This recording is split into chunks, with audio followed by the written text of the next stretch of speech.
Dauntless went from having 15 million players and being a breakout success story to getting about 100 concurrent users just 1 month after its official release on Steam. And with the state that the game's in right now, it's kinda hard to imagine that at one point, Dauntless was actually considered to be a great free-to-play alternative to the Monster Hunter series for people who didn't mind having a few microtransactions being in their game. So you can just imagine my shock when I rediscovered Dauntless on Steam recently and saw that the reviews on it were overwhelmingly negative. Like, I knew this wasn't a groundbreaking game by any means, it was a Monster Hunter knockoff at the end of the day, but it wasn't that bad. So I decided to re-download Dauntless to see what exactly changed over the past few years, ever since the game released in the Epic Games Store all the way back in 2019, and see if the changes were really that bad, or were people just review bombing the game over some minor detail on an update. And spoiler alert, this is one of those rare cases where I kinda wish the game had died a few years ago, so that people would still remember how fun it was to play it back in the day, versus seeing how the higher-ups at Phoenix Labs just slowly destroyed Dauntless over the years, with the studio being acquired by the company behind Garena Free Fire, to then being dropped,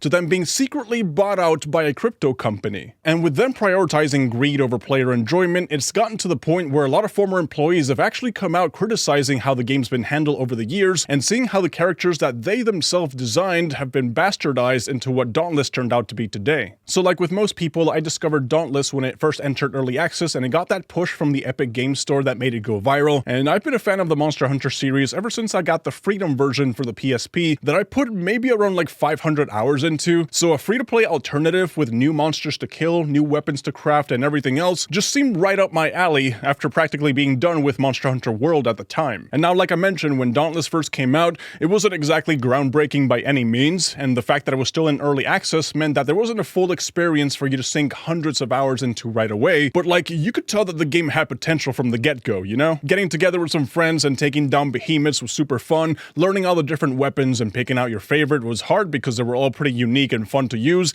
and there was also cross-platform support on day one. So apart from a few issues and bugs here and there that happened at launch, overall it was a great first experience. But if there's one way to describe the whole Dauntless timeline from early access all the way to present day, I would say that the game had wasted potential. Because from really early on, the people at Phoenix Labs just honestly couldn't decide what they wanted the game to be. They kept overhauling entire game systems and going through major reworks that kept frustrating the players because, one, that would mean that they were getting all of their progression reset and the players were feeling like their time investment in the game just wasn't being respected, and two, because most of the changes that happened inside of Dauntless were never really received well by the community. Like, there were way more hated updates than there were loved, and one of the most hated updates in Dauntless, apart from the Awakening update, which we'll talk about in a second, was when they introduced the Reforged system to the game that completely changed the way progression and the core gameplay loop worked. Because it made the game more grindy by having to constantly be leveling your weapons to reforge them back to level 1 to unlock perks. It was basically moving away from the things that make a monster hunting game so fun in the first place, and they were just adding an unnecessary grind to the game just to keep the live service concurrent player numbers up. But with this update and many others, the developers would always throw in the message going like, don't worry guys,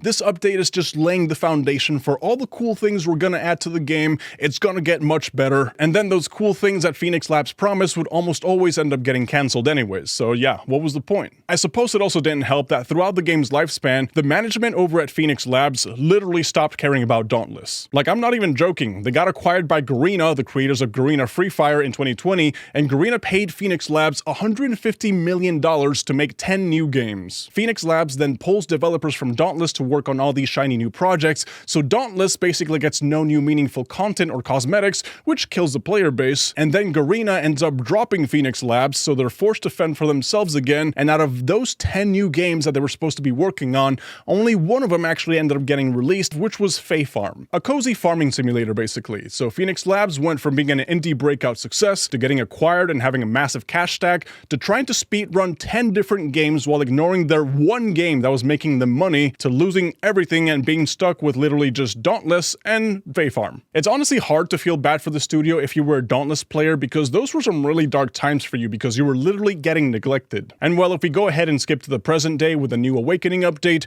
the reason why so many people think that the changes that happened to the game feel so scummy, and why so many ex-developers are coming out to criticize it, has to do with the fact that for this update in specific, Phoenix Labs is under a new parent company called Forte, which is a blockchain-based company that acquired them in a secret deal that ended up with 100 employees getting laid off. They probably didn't want to announce the blockchain and crypto part, so that's why they were so on the down low about it, but it makes sense when you see what they did to Dauntless with the Awakening update, which has a lot of people calling it the update that's finally going to kill the game. So let's go over all the major things that happened here during the Awakening update. For starters, they did another full wipe of people's progression, and they reset everybody back to the tutorial. That's basically where I started off when I re-downloaded the game on Steam recently. But not only did they reset everybody back to level 1, they also took away the game's core mechanic that people love about monster hunting games in general, and they removed it to add a new way to monetize. So the fun thing about the Monster Hunter genre is that you get to kill a few monsters, you loot a few monster parts, and then use those parts to craft some cool looking weapons and gear, but they took out the weapon crafting system in Dauntless. You know, the one thing that motivates you to go out and kill monsters in the first place. They basically gave everybody 7 starter weapons to choose from, and they locked the other weapon types behind the battle pass in the item shop with these brand new weapon tokens. And this change in the way that the game works, you can tell from a mile away that it's just 100% profit driven. They don't care about disrespecting the players if it means making more money out of them. But regardless, I decided to get back into the game and play, and I had to go through the entire onboarding process all over again, learning how to use the different weapons, learning where the battle pass guy was, going on a few hunts just to get the hangs of the weapons,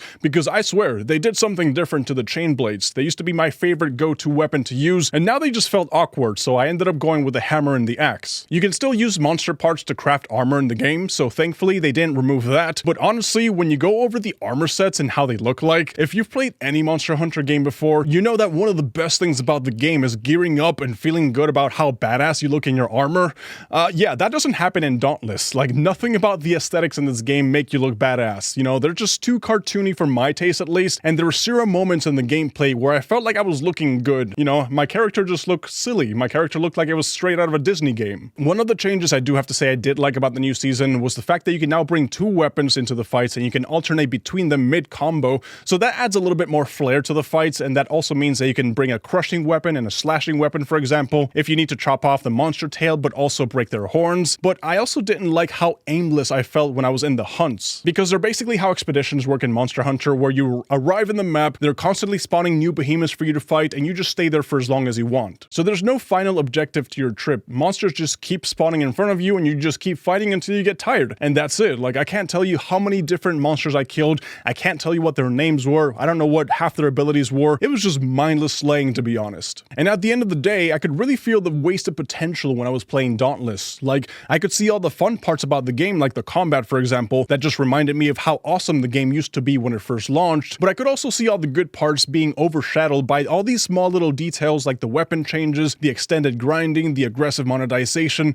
you know, all of those things that just breaks the immersion from the game and kind of just reminds you that at the end of the day, this is a live service and you're more of a consumer or a customer than you are a player. And I really don't think I'm the only person who feels this way. The dwindling player numbers kind of just tell the same story. I really don't think Dauntless has that much time left because these numbers are just not sustainable. If Steam is a reflection of all the other platforms, let's just say we just multiply the Steam's number by 4, 5, whatever, it's still less than 1,000 at the end of the day. So is it too late for Dauntless to turn it around? I honestly think it is. I really do. I don't think this game is going to survive until the end of 2025, but, you know, we'll just have to wait and see. But anyways, thank you guys for watching, and I'll catch you in the next one.